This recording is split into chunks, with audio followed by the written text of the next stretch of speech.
I'm done. Hi, I'm Nate the Bias User, and today I'm going to be reviewing the new Little Simz album, No Thank You. It hasn't been long since Little Simz dropped her masterpiece, Sometimes I Might Be Introvert, that I'm still to this day digesting, which is why I really wasn't looking forward to a new project from her, a year later. But she seems to play it safe on this new effort. That's still a lengthy project, but a lot more linear this time around. The record gets a skippy intro Angel, where the beat is crisp while the background is foggy, but beautifully soulful in vocals. And Little Simz spits for 5 minutes, and I get no feel of boredom, which was made sure of by a violin, and extra layer of vocals popping up, on top of the background later in the track. The record gets raw overall on the tight drum play, and loose bass on Gorilla, but there's also moments where violins give an atmospheric approach. And vocal-wise, I found Little Simz' tone drops at the end of her bars to be catchy.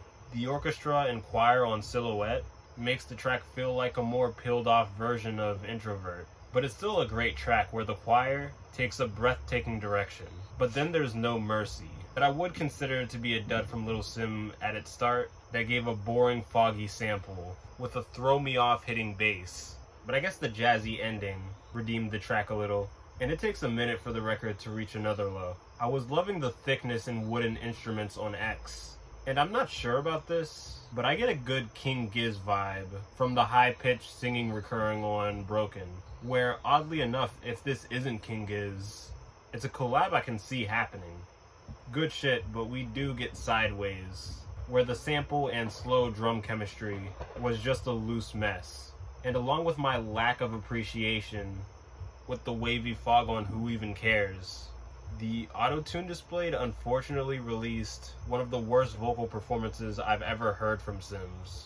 It sucks, but I found Control to be a positive note for Simz to leave the album on. So yeah, No Thank You isn't anywhere near the level of Sometimes I Might Be Introvert, but I wasn't expecting it to be, considering how new I still find that album to be.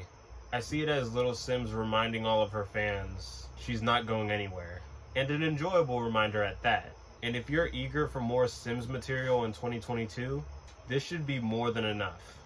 But just know that a release in such a short amount of time does come with a cost. And it's pretty obvious, especially after listening to the whole thing.